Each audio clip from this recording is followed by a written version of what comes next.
Israel's Attorney General says he's informed Prime Minister Benjamin Netanyahu there's nothing preventing him from announcing his decision in corruption cases involving the Prime Minister before the April 9th election. Attorney General Avichai Mandelblit said in a statement, quote, "There is no impediment to making and publishing a decision, if there is any, to consider filing an indictment in the cases relating to the Prime Minister even before the election date."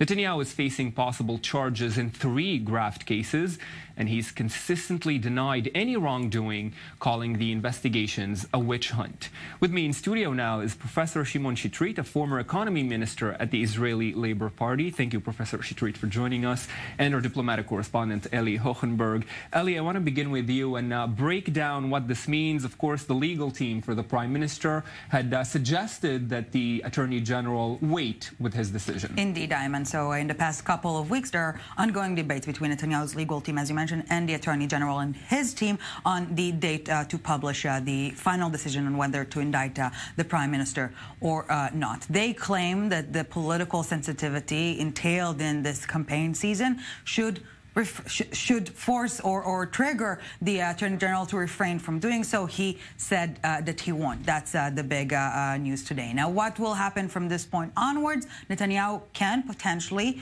go to the Supreme Court, either claim for all sorts of legal procedures that might be the ground for such a claim, and or the same claim, the political aspect of publishing those, not recommendations, but rather final decision on the indictments. But this is perhaps on the personal level problematic for the Prime Minister. On the political level, you'll be surprised, quite the contrary, but we'll talk about it in a sec. Now, Professor Shetreet, where do you stand on this debate? We hear, as Ellie just reported, that the legal team for the Prime Minister says this could sway the elections and it's not fair. On the other hand, the Attorney General saying he will make that decision and the Prime Minister should not be treated any differently than any other citizen. What do you make of it? In former times, there was a kind of a practice that criminal investigations were not proceeded when it involved, let's say, mayors and so on, before elections. But that rule or practice has been relinquished, and today the rule is that elections do not postpone interrogations. Now, the Prime Minister is no different from a mayor or another public officer, and particularly that the elections were set for this date by him, and the original date was November.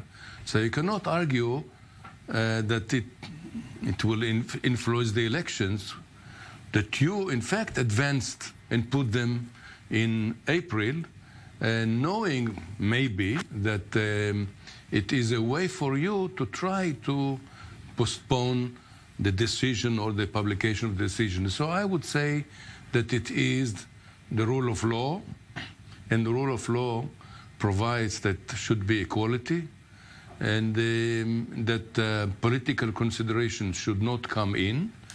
And the Attorney General, in fact, says that if he will refrain from publishing his decision, that would be intervention in the election, because it would deprive the public from the knowledge of the details of the investigation which took place 3 years, and particularly that the other side was saying there's nothing and there will be nothing. So the Attorney General has decided in a fair decision, and now it will go, as was suggested, to the Supreme Court. My assumption is that the Supreme Court will not intervene in this particular situation. And on that point of letting the Israeli public know what happened in the investigations, Ellie, a poll conducted by I-24 News in collaboration with Israel Hayom, the daily newspaper, shows that the results or the Attorney General's decision is not the main thing, at least the people we polled will take into consideration. Security is the first thing on the voters' mind, and that's good for the Prime Minister. Perhaps the even better number is the fact that second in line is indeed Netanyahu's legal situation. 23% of Israelis believe this is the topic of the elections. And what one would suggest, it might be counterintuitive to believe that the Prime Minister wants the investigations to be at the epicenter of this debate, but this is exactly what he wants. And this is perhaps why also we're seeing this very rushed timeline of elections and investigations and recommendations and decisions all in the same time frame. For Netanyahu, the fact that there's this ongoing debate on Netanyahu, yes or no, let it be Netanyahu Prime Minister, yes or no, Netanyahu corrupt, yes or no, as long as he is the center of the debate, he has greater chances of influencing the discourse, hence controlling the discourse. More than that, Ayman, in every single poll or survey or even in-depth research, we see that while not 100% of Israelis believe Netanyahu is 100% innocent, far from it, but they further disbelieve or distrust the establishment, if you will, let it be the judiciary system, the police, or the media covering those investigations. And in between this gap of the mistrust vis-a-vis Netanyahu and the mistrust vis-a-vis the establishment, Netanyahu appears to be victorious, and this is exactly what he wants, to make these elections all about the investigations, because again, for the time being, this is the best gameplay from his standpoint. Let's take a look at how this is affecting the parties around the Likud. And Professor Shetreet, as you see, we see here every day in every poll almost conducted by every media outlet, the Labour Party plunging in the polls. Certainly after the split between Avi Gabai and Tzipi Livni, is there any hope for the Labour Party at this point, aside from maybe joining another party? You see, you have to look at past experience. Past experience is that Dash, Democratic Party for Change, in '77 took 15 seats from the Labour Party. Kadima destroyed the Likud, and they ended up with 12, chaired by Netanyahu.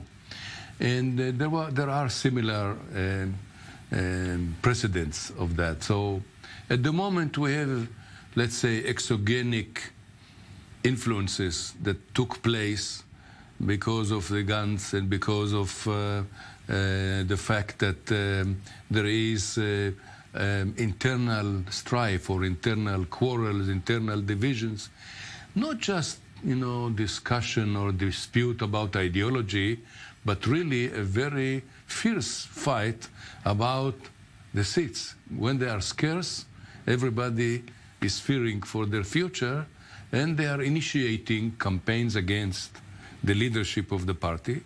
So, in fact, Mr. Gabai didn't have really a chance. Because in the beginning, he had more than 20 seats.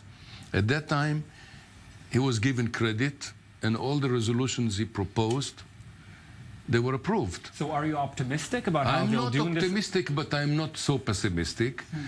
We have a number of weeks before the elections, and I think that 5 seats is not correct, and I'm not sure that what Israel Hayom and I-24 found is correct.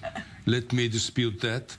I don't believe an Israeli citizen is indifferent to a statement by the Attorney General about the findings of the investigation of 3 years about what he is charged for. And as this you say, Professor would mean that we are in an immoral society, and we don't care about the standards of ethics as you of say, our leaders, and I we don't will accept see that. in time if these polls are correct.